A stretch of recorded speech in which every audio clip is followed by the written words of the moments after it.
Namaste everyone. Om Namah Shivaya. Om Shri Gurubhyo Namaha. Here we are taking up the 6th episode of understanding Sanatana Dharma or Hinduism. And vast is this Sanatana Dharma, very complex and yet very accommodative, addressing the needs of humanity in a wide variety of ways. Here in this webinar, we have chosen to make an entry into a body of scriptures known as SMRITIS. SMRITIS, as we shall explain a little more after a while with the help of some slides also. Basically, the word means what is remembered. So it doesn't literally mean what the rishis or the creators of the smritis remembered in terms of every word. But by saying smriti means something remembered, it means the rishis have an understanding of the Vedas when they studied from their teachers, who had studied from their teachers.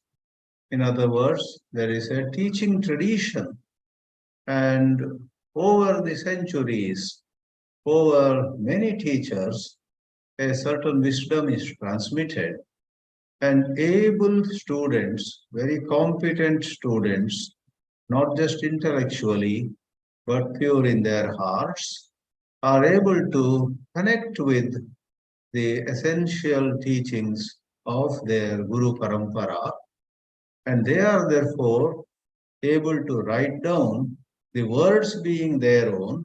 The words in Smritis are not revealed from some higher source. It is from there within, you may say, but the content of whatever they put in the shlokas constituting the Smritis is aligned with what they in their heart of hearts remember as the true teachings of the teaching tradition. I remember one Swami Dayananda Ji, who was a very great scholar of Vedanta and Sanatana Dharma scriptures, compared the Vedanta tradition with the tradition of Indian cuisine. And it was both a bit humorous as well as seriously true. There are various cuisines, various preparations that have been coming down to us over centuries, if not thousands of years.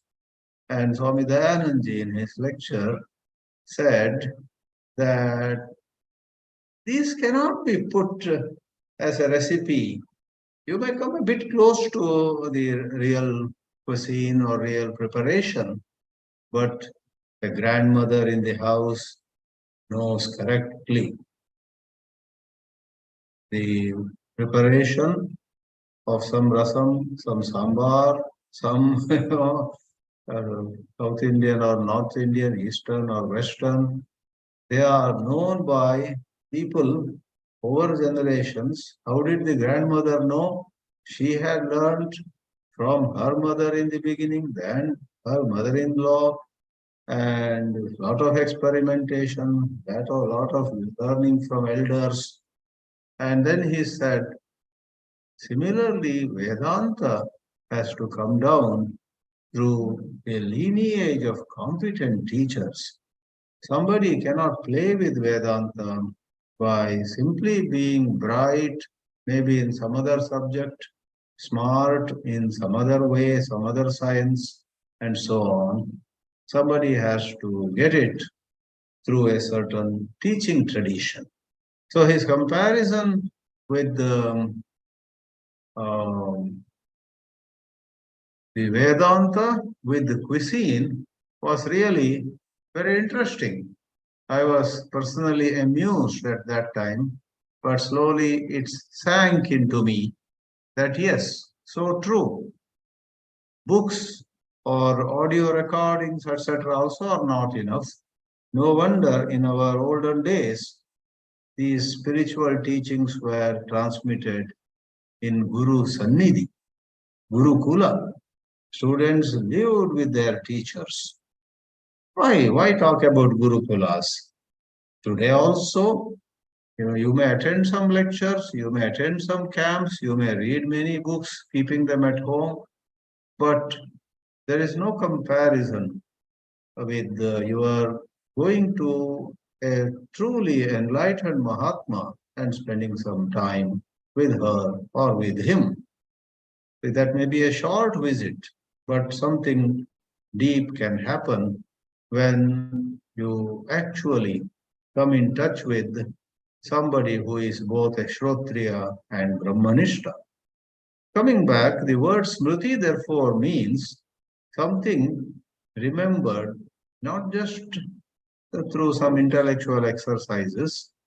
The teachers, the rishis, we are going to take a look at Manu-Smriti. Someone like Manu must have got connected with many gurus, many saints, of many very eminent people. And being a king, he had received it all from truly competent people. And then he had absorbed it all, digested it all, put things in their proper places. And that's an extraordinary work.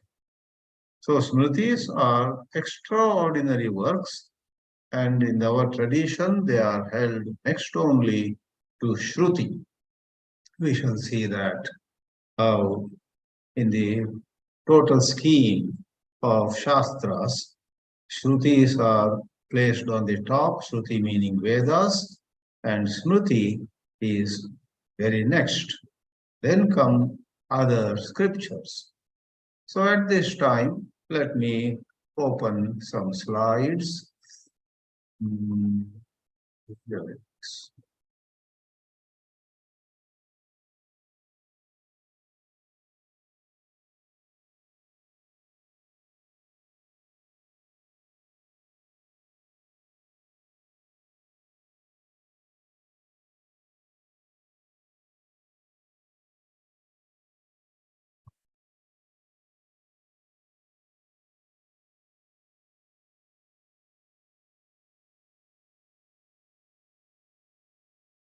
I hope this slide is showing at this moment. If it is not visible, one of you may say, otherwise let's carry on. It's very clear.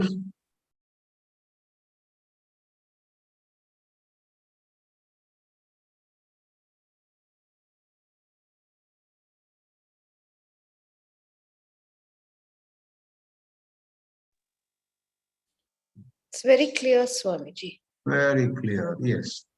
Mine automatically got muted and it is now unmuted.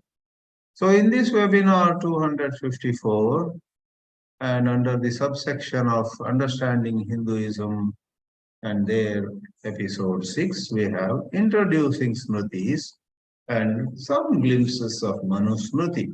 Manu-Smriti is itself a vast body of guidance in human life.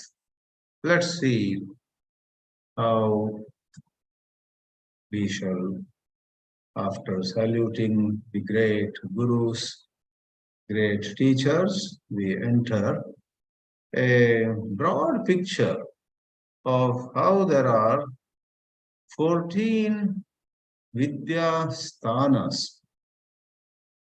It's difficult to translate Vidya Sthana, centers of wisdom, centers of knowledge, or as a certain recent book by 3 authors on Indian knowledge systems says, 14 divisions of knowledge. We have the 4 Vedas, and then on the left of the slide, 6 Vedangas. Vedas are 4. They are absolutely revealed texts. They came from God. Just as in the Semitic religions, the Ten Commandments were revealed by God, and many other portions of certain scriptural parts elsewhere also are believed to have come straight from God. So in Sanatana Dharma, the four Vedas are straight from God, and then there are 6 Vedangas, which great intellectuals, I would again add, pure-hearted too, gave us 6 Vedangas. Shiksha, the science of pronunciation; Vyakarana, the science of grammar; Nirukta, the science of etymology or how words are formed; Chandas, the prosody or poetry; Jyotisha, astrology; and Kalpa, the science of details of rituals, how they have to be done, what time they should be done, what are the preparation, and so on. These are Vedangas. So 4 plus 6, 10 are over. Now you have 4 more boxes here in this diagram. We have purānas and itihāsas. They are put in one box. 4 darshanas, Nyaya, Vaisheshika, Yoga and Sankhya, are put in a second box. Purva-mīmamsa and Uttara-mīmamsa, they are put in yet another box. Uttara-mīmamsa incidentally is Vedanta. So you may say that is covered in the 4 Vedas. True enough.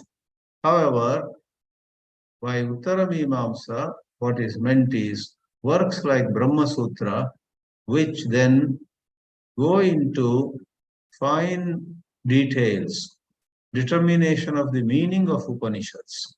Upanishads belong to the Vedas, they are part of Vedas, they are not apart. But Uttara-mīmamsa involves the study of the analysis of Upanishad Vakyas and so on. In that sense, you have Purana Itihasa as number 11, Nyaya Vaisheshika Yoga Sankhya number 12, Purva-mīmamsa and Uttara-mīmamsa put in a box is number 13. Then, where we show a red arrow, dharma-shāstras are the 14th Vidyasthana. They are also called SMRITIS. In the synopsis we sent while announcing this webinar, we did say that SMRITIS do include Itihasa, Purana and so on. See, there are many ways of classification. In one of the classifications, the word Smriti is taken in a larger sense, and being next only to Vedas, the Smritis are dharma-shāstras as well as Rāmāyana and Mahābhārata and so on, because they too are on the same level. You know very well that Bhagavad Gita is not Shruti, it's not from the Veda. It is regarded as a Smriti. In many statements of Adi Shankaracharya, for example, a quote from Bhagavad Gita is referred to as a quote from a Smriti. And not only Bhagavad Gita, the epic of Mahābhārata, in which Bhagavad Gita is found, is also brought under Smriti. But let me hasten to repeat, that is the larger meaning of the word Smriti. Otherwise, coming more narrowly to some specific definition, Smriti is essentially dharma-shāstra. So, what is dharma-shāstra? It is the great science of deciding what is dharma, what is right living, what is right conduct, and for different categories of people.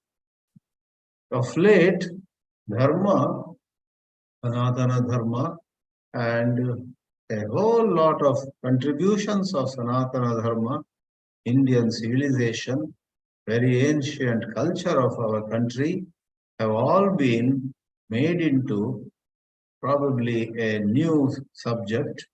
I myself did not know this expression until 2 or 3 years ago, Indian knowledge systems. And the present central government in India came out somewhere in 2020 with what is called a new national education policy. The present central government strongly felt and feels that Indians do not know their own heritage. The citizens of India have no idea how much their ancestors had discovered, how systematic it was, how it was not all mere faith-based or story-based, how in mathematics or economics, science or medicine, in health or yoga, maths, metallurgy, etc., there were outstanding contributions, and every young person going to college should know this. So in many universities, the subject called Indian knowledge systems has been made compulsory. One semester or 2 semesters, students are expected to take it.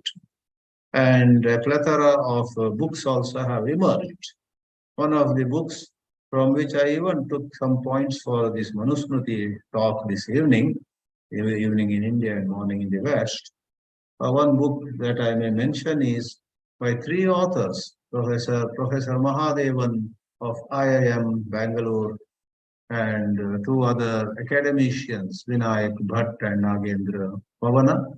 One of them is in Chanakya University in Bangalore, and another is with the Chinmaya International Foundation in Kochi. They came out with this wonderful book, Indian Knowledge System, Concepts and Applications. And they have done hard work and put together a lot of verified, well-documented information. And there are a couple of pages on Smritis and Manu-Smriti too. So it's worth looking at if someone is interested in a broader spectrum. From Smriti, you go to understand other areas. Smriti is dharma-shāstra, but other areas like about Prakriti, about laws of nature, about physics, about maths, and so on. So going further, we will get back to this vast body of scriptures, and sometimes we may wonder why we need it at all. Why not simplify everything and put everything that human beings should know in a very small book? That should do the job, that should serve the purpose. So in the very book I showed, the front cover I showed a while ago, Indian Knowledge Systems by Professor Mahadevan and other two, there's an interesting matter put in a box. They draw the parallel between Income Tax Act and the scriptures of India. They say, I don't know much about Income Tax Act here, but some of you, especially chartered accountants and others, know in and out. So they write in that book that the basic, they call it the Bare Act. The Bare Income Tax Act of 1961 of Government of India is a small book of 30 pages. But then, while that was welcomed by one and all, very soon people needed clarifications. What does this sentence mean? What does that paragraph mean? What does this word mean? And how do we apply it in some very unusual circumstance and so on? And I believe then came out a book, A Guide to IT Act. And that ran into 500 pages. Did the matter end there? No way. Pretty soon there were so many cases across the length and breadth of the country where people were at loss how to apply. Court cases, lots of cases went to the High Court, Supreme Court, and other courts on different levels. Then they compiled, scholars compiled the third, and in this representation, the last one, a book of case studies about laws in IT Act. And Dr. Mahadevan and others say that maybe series of volumes went to 10,000 pages and is growing further and further. Well, whether you like it or not, the complexities of human life, the complexity of you and me. We are human beings and we are very complex people. We sometimes look at dharma in one way when it is concerned with ourselves, and when the matter is concerned with somebody else, we come out with a different yardstick, and vehemently we justify the new position we take. Therefore, dharma is sukshma, dharma is gahana. Therefore, the Vedas are, of course, the highest source of what is right, what is wrong. To elaborate and give more details, there came the Smritis. To elaborate the application of Smritis, itihāsas, niti-shāstra, subhāshitas, and so on. But as the line in the bottom clarifies, the lower ones cannot and do not violate the higher ones in either letter or spirit. The lower ones are meant to elaborate, not take liberty with the original works. They may interpret, but they should convince everyone with regard to how the statement in the higher scripture actually means what the interpretation they are giving is saying. So that's how you have this network of scriptures. So before we enter Manu-Smriti proper, where I must admit in this webinar, we will see a few glimpses. Manu-Smriti probably will have to be taken up in 4 such webinars, if not more. But before we enter Manu-Smriti, let me tell you, generally, most authors, scholars regard 18 works as Smritis. We have 6 lines here, 3 in each, so 3 into 6 is 8. And the top 3 are highly regarded, much referred to, and much more quoted than the other 15. Manu-Smriti, Ajnavaka Smriti, and Parashara Smriti. Vishnu Smriti, Daksha Smriti, Samvarta Smriti, Vyasa Smriti, Harita or Harita, I myself don't know. Maybe then the 9th one is Shatatapa or Shatatapa. Vasishta, Yama, Apastamba, Gautama, Devala, Shankalikita, Kushana, Atri, and Shaunaka. 18 Smritis. Like elsewhere, you have 18 purānas, Srimad Bhāgavatam being the most studied one. In addition to these 18, once in a while we hear there is something called Narada Smriti also. For that matter, we have already said it is not wrong to consider Bhagavad Gita as a Smriti, for it's not a revealed text, though Bhagavan Sri Krishna is Krishnastu Paramatma Swayam. However, in the role he played, he was a friend and an advisor and a character in the Mahābhārata. Therefore, it is considered Smriti, not Shruti. So we have 18 of them. With this, let us enter Manu-Smriti. Manu-Smriti, which is supposed to be thousands of years old. Today I am not able to give you the exact figure, what date Western scholars give and what date Eastern scholars and spiritual aspirants believe in. I'm not right now giving, some other time I will take it from right sources. But generally, to give you a flavor of things, with regard to a lot of spiritual and scriptural works of India, the Western methodology and the Western civilization itself, Western communities themselves, tend to make those scriptures as recent as possible, with their methods, with their scientific tools, and so on. So I won't be surprised if Western professors of various universities would put Manu-Smriti as not earlier than 3rd century BC or 5th century BC. They may even put it AD, after Christ too. But in India, we have believed that Manu-Smriti is a very ancient one, several thousands of years old. Now, some believe that Manu was not one person, there are several.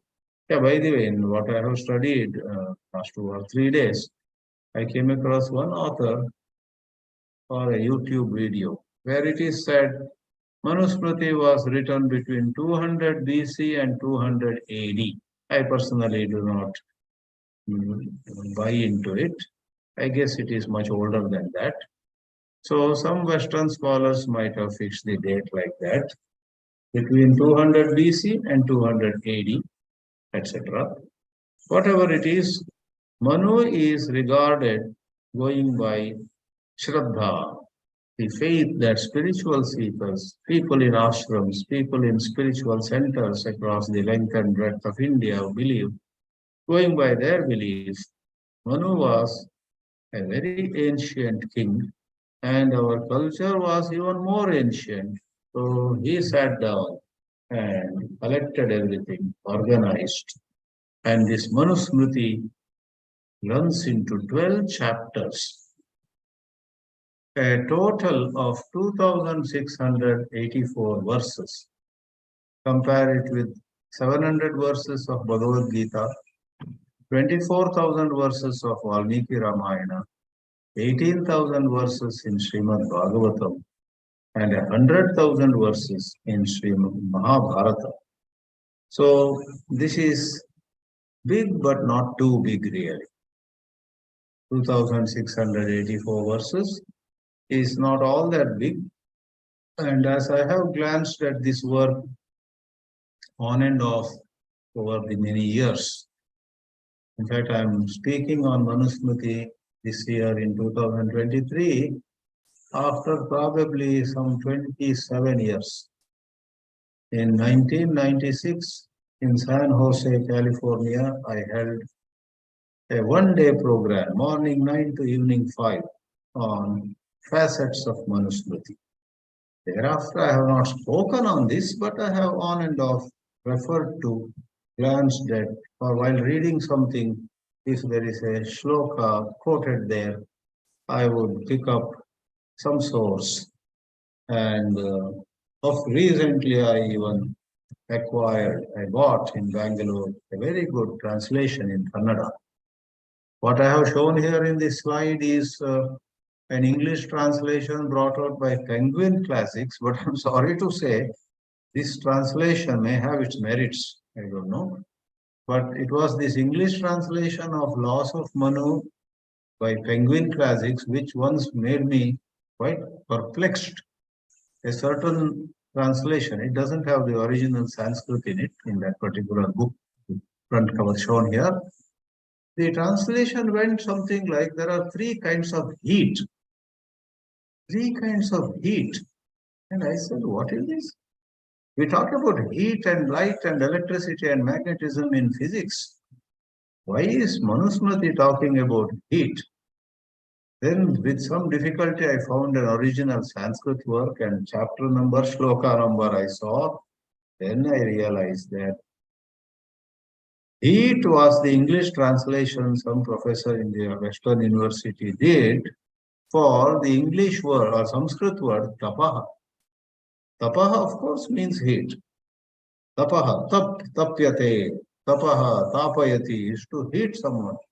When you do austerities, upavasa, mauna, japa, concentration, living in a cave, or some kind of hard austerity, you get heated up, and we have something to do with heat, no doubt.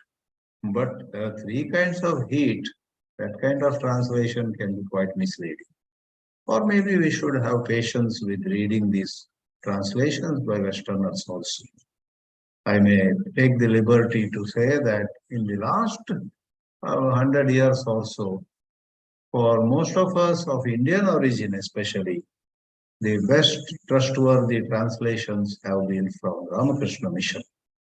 The Swamis of Sri Ramakrishna Mission, who have a sense of the Indian culture, Indian habits, Indian customs and systems, what is in vogue, what is in practice in actual Indian societies.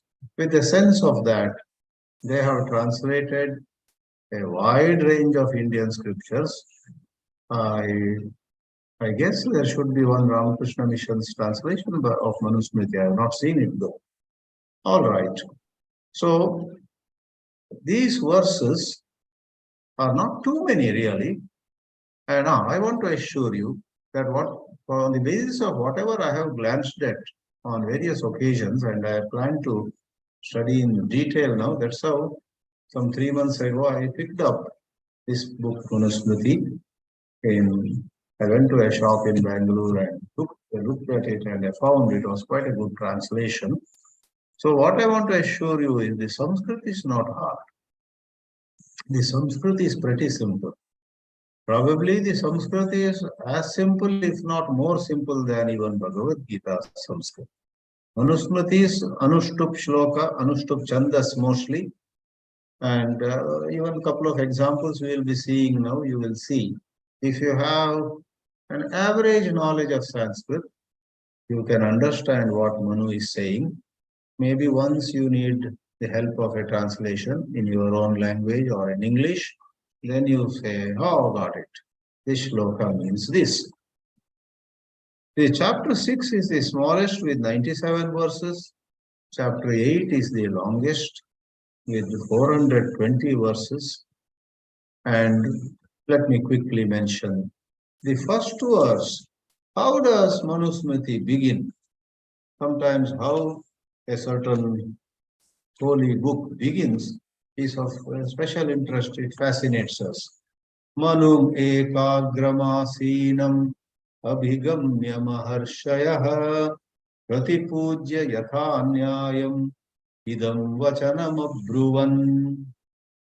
Maharshayah, great sages, it is said, approached Manu, and he was ekagra, he was apparently deeply immersed in some contemplation. Dharma being sukshma, it cannot be casually handled. And these Maharshis, who were already very great scholars, needed his help. Yathanyayam pratipujya, showing due respect to him in ways that were customary those days, they spoke. That is the first verse. Vachanam abruvan. And of course, in the second and third, they say, please let us know what is dharma. You indeed are the most competent one to enlighten us on dharma and so on. So it starts with a dramatic setting. And after those 2,684 verses, I will quickly read the last verse, 12th chapter, and 126th verse. The shloka goes like this. Ityetat manavam shastram bhragu proktam pathan dvijaha bhavatyacharvan nityam yateshtam prapnuyad gatim. It's something like a falashruti, something like praising Manu-Smriti. Incidentally, as is said in this shloka, Manu-Smriti is also called Manava Shastra, because Manava, of course, it means human beings, but here Manava is the adjective formed of Manu. Something created by Manu is Manava. In addition, it may mean human being, and Manu is sometimes said to be the Adi Purusha, or is said to be a representative human being. That's all right. But essentially, Manava is composed by Manu. Prabhu Proktam. Prabhu received it and he then taught to people, to other people. So his name also is mentioned. And the last shloka says, if you regularly study, you, I, or anybody, reflect on it. Study with an open mind. If we have doubts, discuss with different scholars and don't get swayed by this lobby or that lobby. If you do that, that's all my explanation. The promise that the last shloka gives is Bhavati Acharavan. We become people of good conduct. We realize where we have gone wrong, where we should have acted in a different way, where our concept of our duties and responsibilities was distorted and not right. Oh yes, now I understand right living.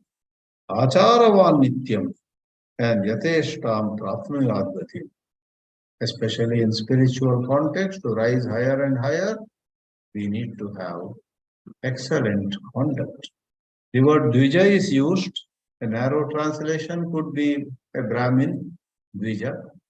A broader translation is someone who is twice born, meaning one born from the mother's womb, another when you and I study, reflect, do sadhana, discuss with fellow seekers, it is as though we are born again.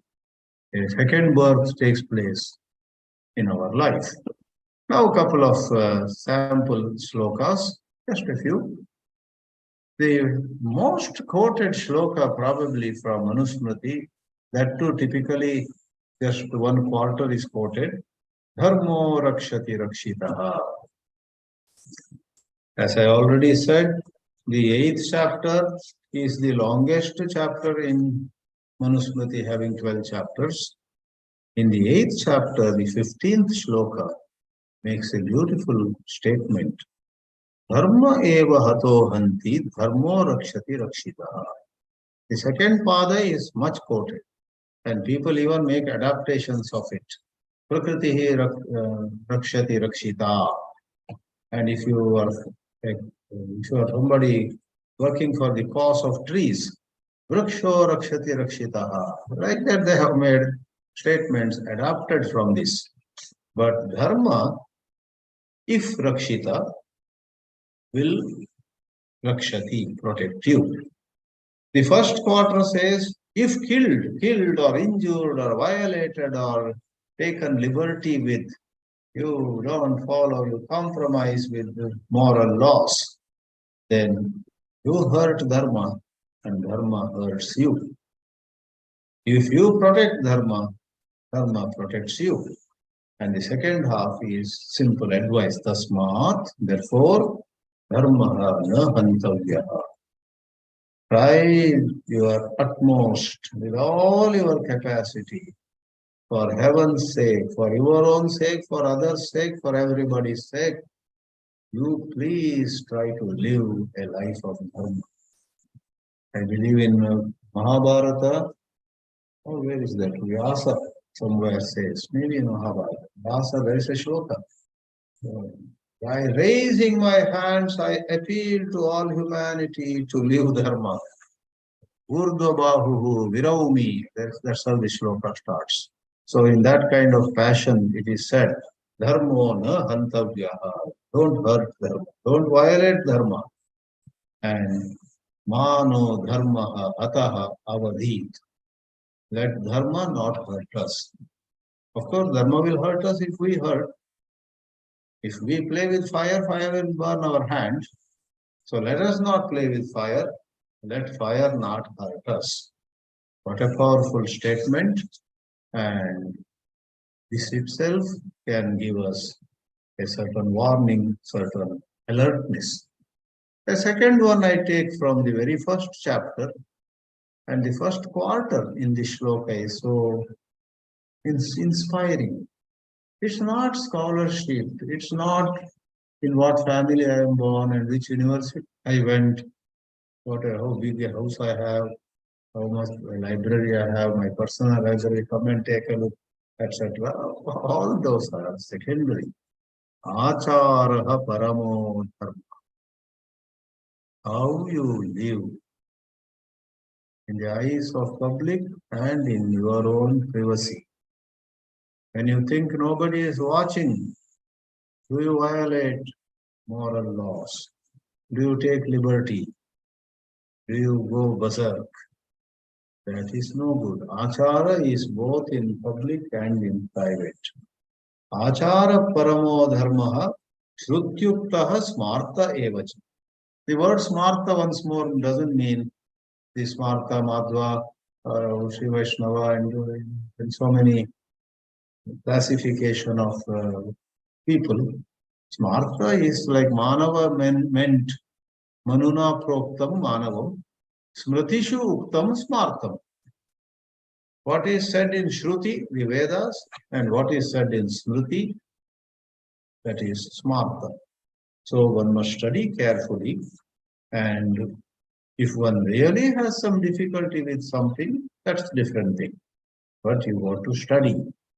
Do not presume, do not take law in your hands, is the word of caution said here. Tasmadasmin sadayuktaha. Once more, the word dvija is in the last quarter. A dvija, a twice born. In modern times, the word twice born would apply better to anybody from any background, any caste, any color, any race, any country, any language, and so on. Any lady or any man, dvija.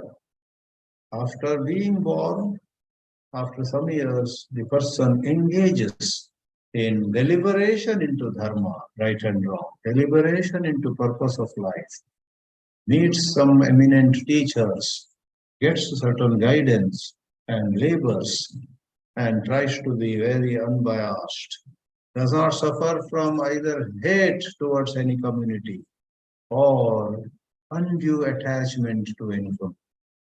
We must neither cling to some group, some professional group or some kind of group, nor should we harbor Vesha. All these mighty challenge as you and I are into this webinar on Manu-Smriti, you know how much hate, how much violence, how much terrorism, how much of violation of human dignity took place, is taking place across the border of Israel and the Gaza Strip. Oops, I better not comment on it. Ukraine and Russia, Israel and Palestine, and between countries, neighboring countries in many parts of the world. Terrible things are happening, but that is not right. Vijaha, if you and I really claim to have risen to a higher level of education and maturity, asmin dharme, asmin achare sadayuktaha, engaged, nityam syā, and that requires atmavan. Atmavan means self-control. One must be self-controlled and not just talk about achara, not talk about dharma, but live them. There are numerous topics. I will make some selections in these other topics and present another webinar. But for now, where is that other one? I had selected one. Okay. Topics like creation of the universe in the very first chapter. The mystery of time, how Brahma's one day equals Sahasra Yuga, as Geetā says.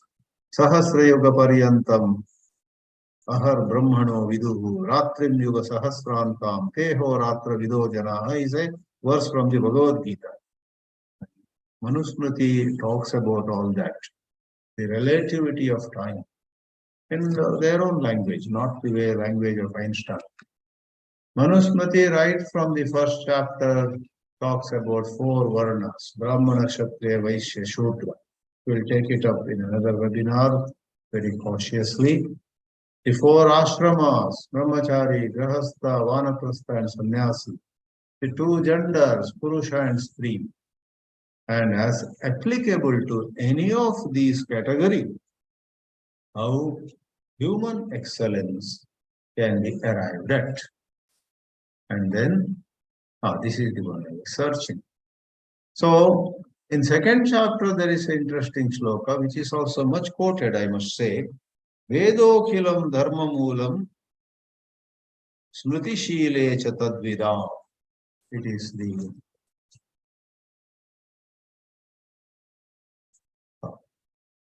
2:6. The 6th shloka. Especially in orthodox circles, in the little older mutts and ashrams, this is held in greatest regard. Vedas are the top source of deciding right and wrong. If you don't find an answer in the Vedas, don't jump. First you try. That's the advice given. Then go for Smriti. The shloka says Smriti, then Shila. Shila is the conduct. One more word is used, Achara. Acharaschaiva sadhunam atmanas tushtirevacha. One's own inner satisfaction is mentioned fourth.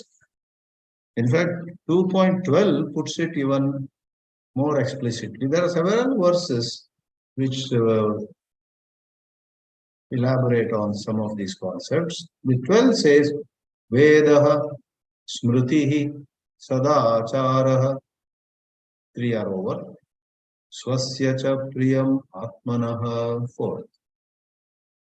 After doing the required study, if you are not satisfied, then look within. I don't know, none of these answers satisfies me. Let me go to basics, as they say in some sciences, starting from fundamentals, starting from scratch, to go into. That should be after some study. That is the loving advice, because after all, our intellect has its limitations. We should not jump to the so-called Atmanastushti. Vedaha smritihi sadacharaha swasya cha priyam atmana. Etat chaturvidham prahuhu sakshat dharmasya lakshanam, says 2.12. And now, more or less, for now, let's wind up. King's duties, a teacher's duties, a minister's duties, a servant's duties, a merchant's duties, where the words Brahmana, Kshatriya, Vaishya, Shudra are liberally, generously used, but we need to, especially regarding that this work is several thousands of years old, we need to look at them and try to understand how they apply in modern times without doing injustice to any category of people.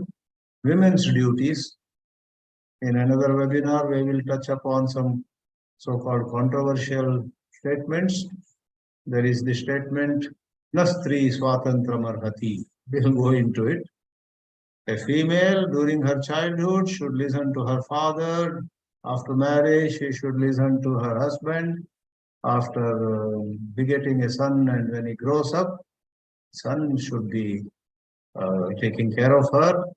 A woman should not take, swatantra, liberty. That's the literal meaning.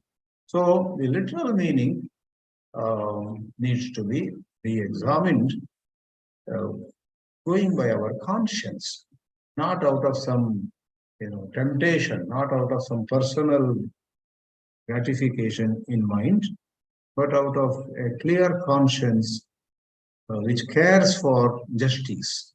We'll have to look at all that. And more or less, there are various kinds of marriages talked about in Manu-Smriti. There is, for example, Vaishacha Asura Vivaha, Gandharva Vivaha, Arsha Vivaha, Rakshasa Vivaha, Asuri Vivaha, Prajapatya Vivaha, Savarna Vivaha, Asavarna Vivaha, and all kinds of it, So at least qualitatively we may look at them. What could be the basis of for classifying marriages? What to eat, what not to eat. There's a shloka which says in Manu-Smriti, of course it says Brahmanas should not eat garlic and onion. So who are Brahmanas here? To whom does it apply this time? Rituals for ancestors, daily rituals, rules on cleanliness, and how for ashramas, what are the rules for grahasthas? Including for grahasthas, what time man and wife may indulge in sexual intercourse, and many other rules, many other dimensions. So dharma-shāstra is like that. It goes into a lot of things. Guidance on artha, kama, dharma, moksha. And there is some light on spirituality too, Atma-jnana, because moksha is through Atma-jnana. So on Atma also things are said. And I had marked some shlokas. I will collect them and share with you in another webinar. There are some really very inspiring shlokas. It talks about how your prajna, your sense of right and wrong, your awareness, your alertness, or your ability to smell something fishy, as the idiom goes, your ability to see something which is truly noble. Hey, this is such a noble thing to do. I must do it without delay. That's called prajna, to sense it. That prajna rises if you do such and such austerities. That prajna goes down. You will do senseless acts, meaningful things, Manu-Smriti says. Therefore, why I am mentioning that is there are a number of shlokas, maybe several hundreds, which are very inspiring as you are on the path of sadhana. How your prajna, viveka, call it viveka. How can I have more viveka? How can I have more vairagya? How can I, day after day, rise in a certain inner wealth? Manu-Smriti has much to say. No matter who you are, man or woman, Brahmin or Vaishya, or this or that, African or Indian, those shlokas can be of tremendous value on spiritual sadhana. So with this, I conclude for now. It went a little longer. I hope did not inconvenience you. But now we have 5 or 10 minutes, I guess. Of course, anyone is welcome to quit and go. We are not holding anyone.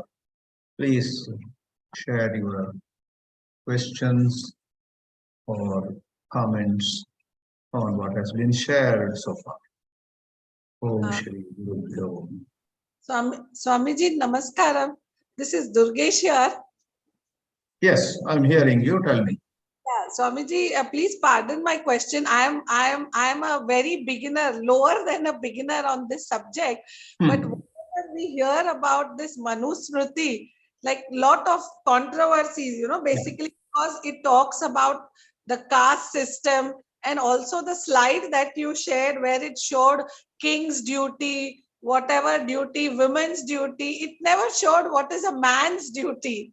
So we hear, even as I said, my knowledge is below zero. So please, my question, but I keep hearing. So that is why somewhere I feel, as a Brahmin myself, that one of the reasons why Hinduism does not spread, because I don't know. So can you throw some light on this? Maybe it is a debatable subject, or maybe because of my ignorance, I'm asking this question.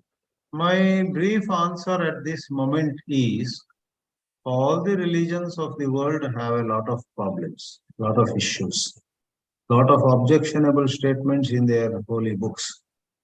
But Hinduism is taken to task because of economic considerations. Till recently, India was poor. For centuries, India was ruled by Mughals first and then the British. And as a result, in my village where I grew up, there is a saying: if a poor man eats mud, mitti, people say, "Bechara, poor man, he doesn't have anything to eat, so he is eating some mud." Correct. If a rich man is seen to eat some mud, you know what the society says? No, that mud perhaps has some medicinal value. Therefore, the rich man is eating. Correct. गरीब मिट्टी खा रहा है, उसके पास खाने के लिए और कुछ है नहीं. अमीर कोई खा रहा है तो शायद उसमें औषधीय गुण होगा. That has happened with Hinduism over years, and on small things we are, driven to the wall. Many lobbies are acting against Hinduism, and now Hindus are rising actually, because economically also India is rising. On homeland, India is becoming a more powerful, wealthier country with many feathers on its cap, including Chandrayaan 3 these days, recently, etc. And a large number of Indians in the diaspora, in UK and USA, in every part of the world, they have excelled so much. And now, to some extent, the attack on Hinduism is taking place. We are given to understand out of jealousy. Certain sections are unable to bear how the Indians could be, Indian Hindus could be doing so well. We do admit there are a lot of corrections required in our culture, in our philosophy, and so on. And really speaking, a good percentage of Hindus already are implementing it. You will meet Hindus every now and then who are so broad-minded, who empower the so-called low caste, or who empower women without looking left or right, and who don't make an issue of caste at all. In fact, centuries ago, we have Rani Ahalya Bai. She gets her daughter married to a lower caste person, and Yes. her own ministers object. In Suvarnamukhi ashram, they had a beautiful play. In Bangalore, there's an ashram called Suvarnamukhi. Many of members have gone there. In that play, they show, I didn't know that, Ahalya Holkar, Indore ki Rani, she decides to get her daughter married to one of a very brave soldiers. And others object. That man is of lower caste than you, they shout. She just says to them, shut your mouths. I don't care for caste. I know this soldier, who is not just a soldier, a military officer. He is of excellent character and conduct and heroism. And then she asks, in the play at least they show like that, she asks the daughter, do you have any problem marrying this? She says, no, I am very glad you have decided, you are advising me to marry him. So not just now, from time immemorial, there has been number of cases of open-mindedness, and the so-called Brahmins, some Brahmins might have exploited. There have been many Brahmins across the length and breadth of India who sacrificed a lot for lower castes and so on. So we will get into it surely. Thank you so much. Welcome, Durgesh. Nice, good question. Your opening batsman asked a good question. Yes, Ranjan Desai, I guess. Namaskar, Swamiji. It was a good webinar. I really liked it. Start off Manu-Smriti. In fact, I don't understand why this was burned by Ambedkar when a peak in Grand Canyon is named after Manu, actually. So anyway, I was just wanting to add one more thing for the other speaker, the opening batsman you call. The people selectively use these things, right? So, you already told us in this webinar itself that the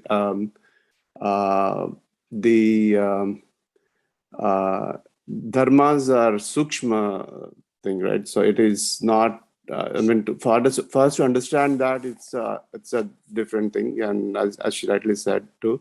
So people selectively use these things. For example, I can give a lot of examples.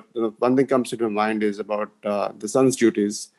The women these days use that as for taking care of the parents and all. When some of them do not. But then there's kind of in the Hindu religion too. There's division of properties and stuff like that. So at that time they. It all comes under everybody has to be divided equally. So, there are a lot of things where you don't understand until you understand the dharma properly. As you said, dharma is sukshma buddhi. So it's, and that's what I want to add here. That's all. Thank you, Swamiji. It was very, very nice webinar. Thank you for sharing your thoughts. Yes. And you and I today in this 21st century have to study both our scriptures and modern laws of the land. And then we should arrive at something sensible. We should neither be swayed by either. Thank you, Swami. Laws of the land today have their own problems too. So they are made by some people with some background. That's true. Our scriptures have them. Yes, Jyoti ji. Yes, Jyoti Verma. Yeah. Hari Om Swamiji. Hari Om. Thank you for the webinar. These, we in the webinar you mentioned about marriage system, and these days, especially in the West, how children live with common law, like they live together before they get married, and when they get married, actually, when they decide to get married, they want a Hindu ceremony with all the rituals and mantras and all that chanted, and the father, give the bride to the groom and all that. When that happens, actually, it gives us a funny, weird feeling in the mind. Like, does it mean anything? But at the same time, we do it with all sincerity. What is how should we tame our mind to suit that situation? It's not actually a Kanyadanam because, that meaning has actually gone, as we know. Yeah, we must go about these things with some broad-mindedness, and certain things which might not be the ideal. What can we do? It is the actual. There is a gap between ideal and the actual. So, because the actual falls short of the ideal, we cannot totally reject the people involved. So, what has happened is over already. Therefore, we try to do the best possible for our dear children. In Hinduism, above all, there is nothing which sends you eternally to hell or anything.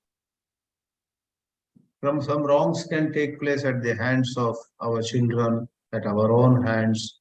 Sometimes our elders have committed some mistakes.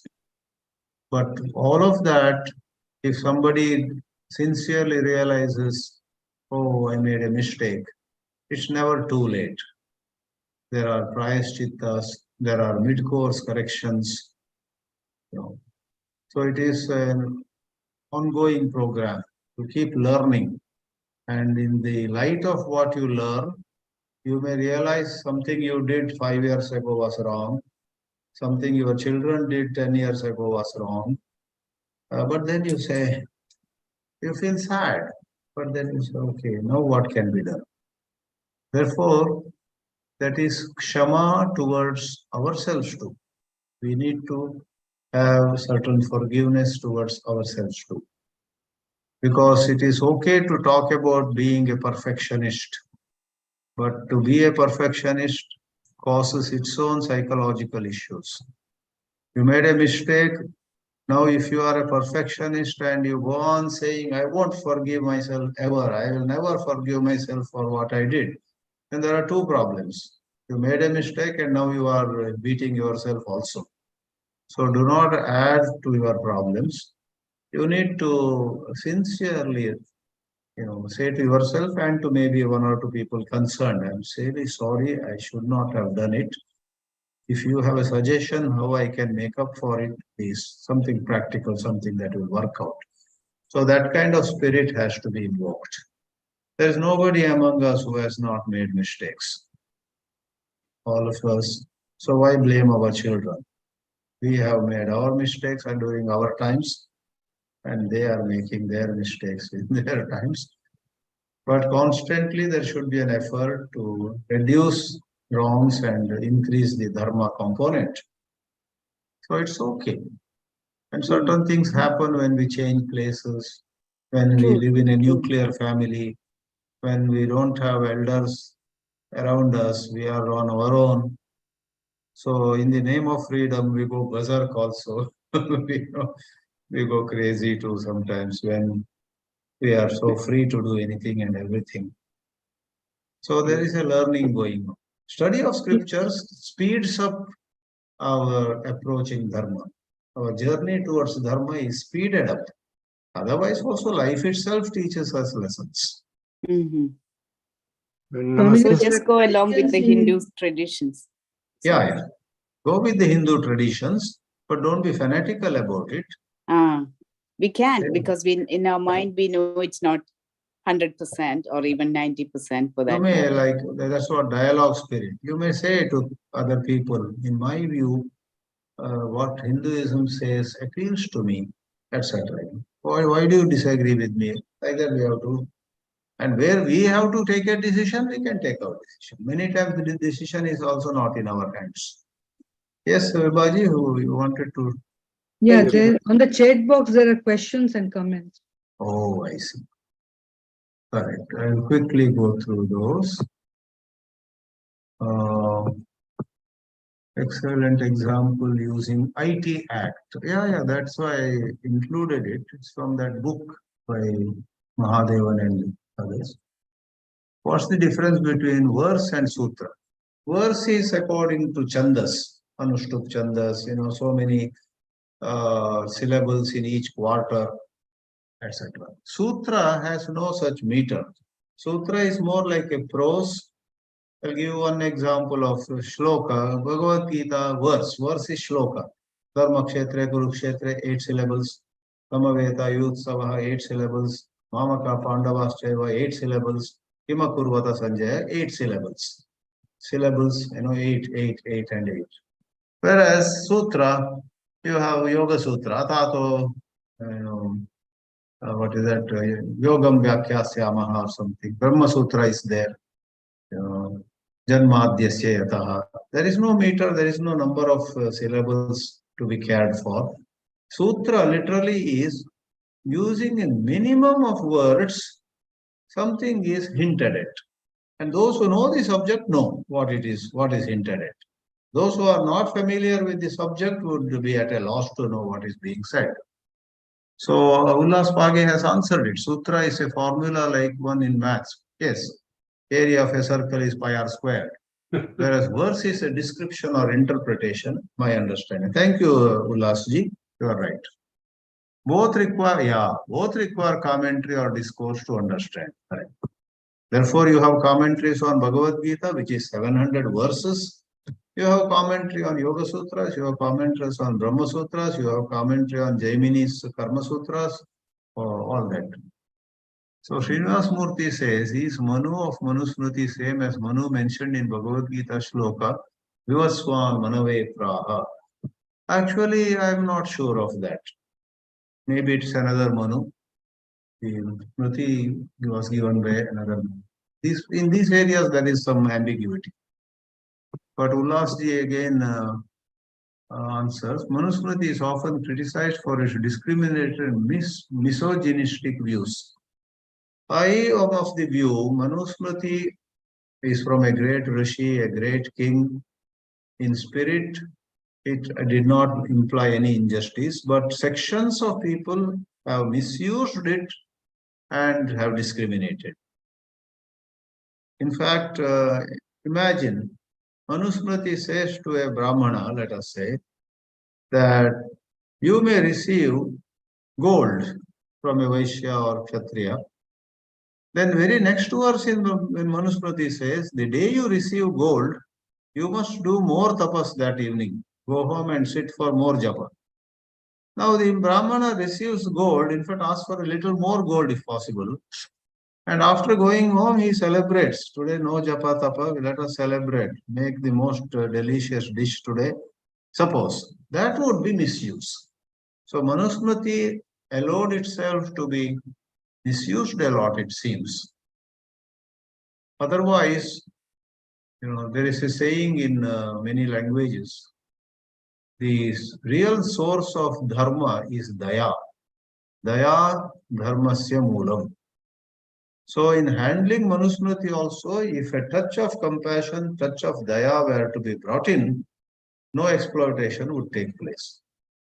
But some people used Manu-Smriti apparently in a nirdaya way. They just wanted their pound of flesh. And alas, that led to a great lot of problems. So we'll go into it. I told you we'll be looking at some controversial portions of Manu-Smriti and apply our mind to these things. Wonderful. Okay.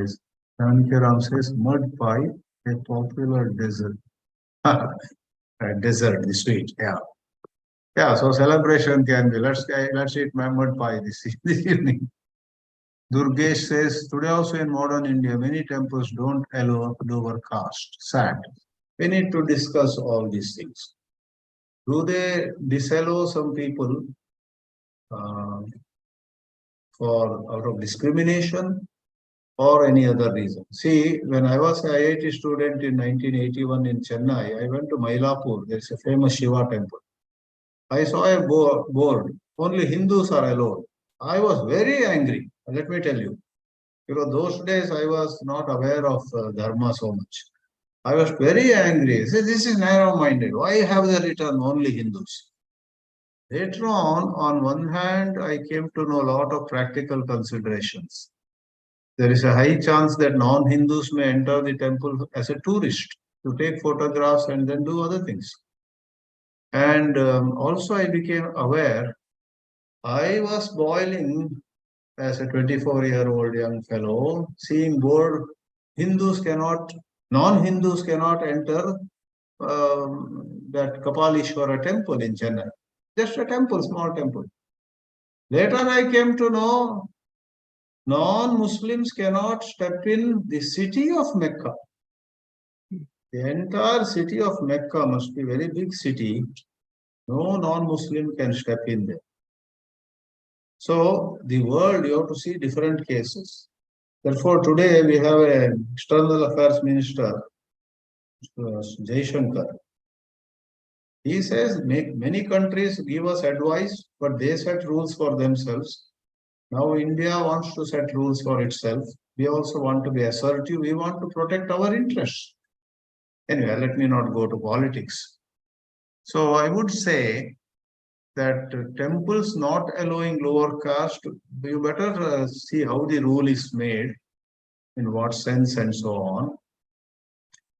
What do you say, for example, about many European countries allow somebody with US passport to easily pass through, and even a Jnanpith award winner from India goes, he cannot pass through cities without a special visa. So all this has to be put side by side. Discrimination, privileges,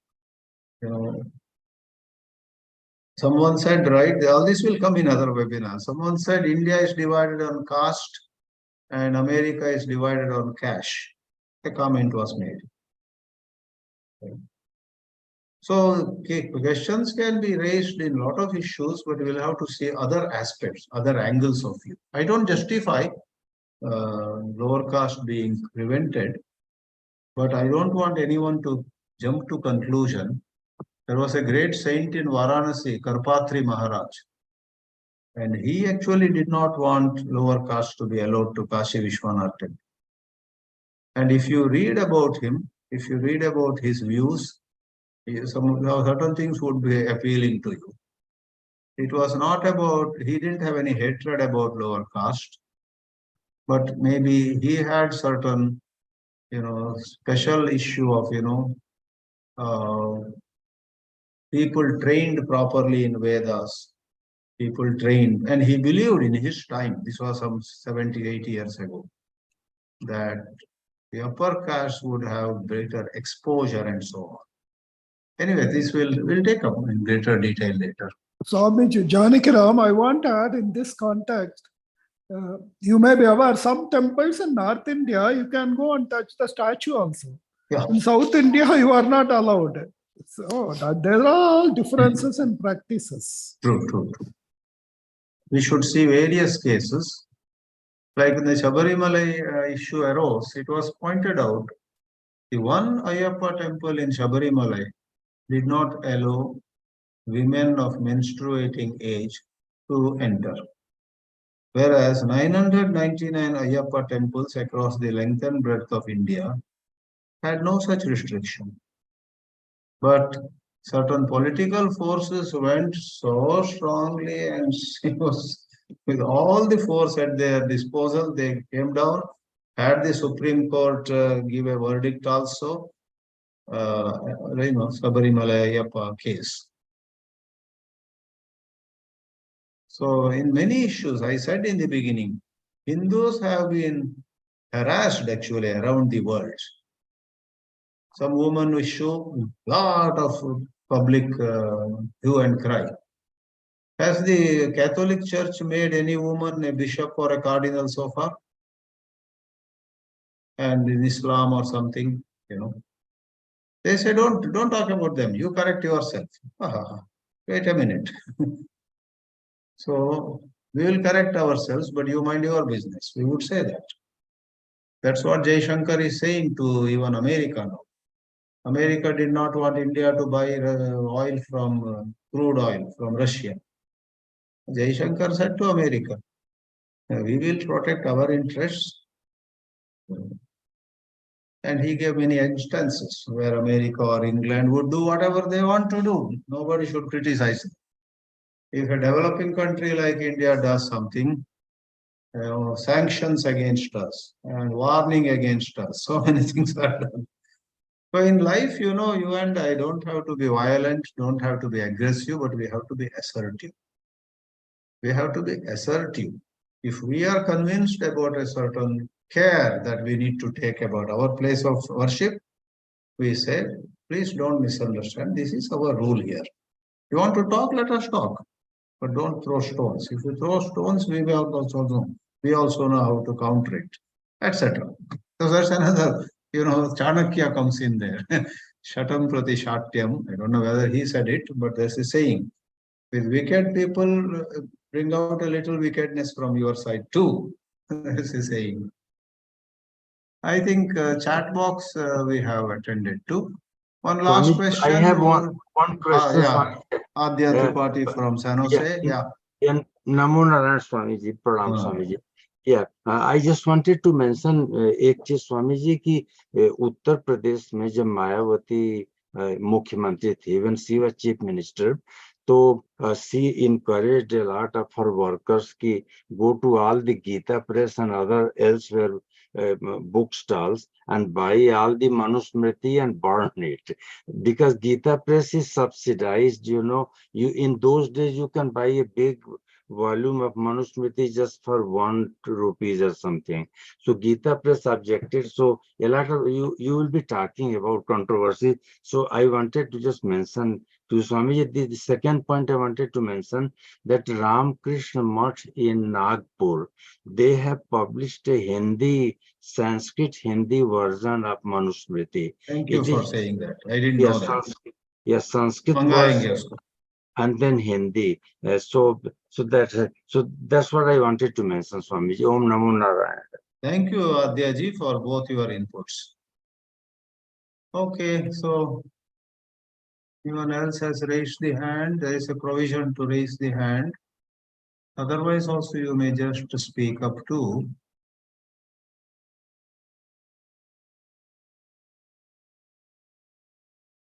Yeah, so next webinar, I will be sharing some experiences of the Parliament of Religions, part 2.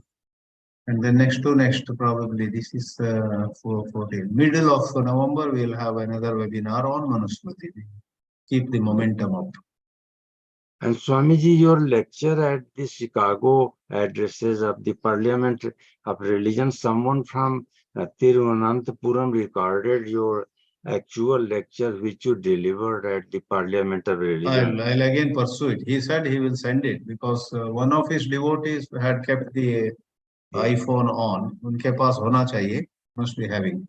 I'll pursue it again. Swamiji, yeah, I would like to have it, Swamiji. Yeah, you said already. You have sent messages, correct? Yeah, Pranam. All right. Yeah, Pranam. Namaste, everybody. I am also learning along with you. I am not an authority on these things, but in the process of sharing thoughts, I keep studying and sharpening my own viveka. I have my aviveka also. It falls off with the scriptural study. All right. Thank you.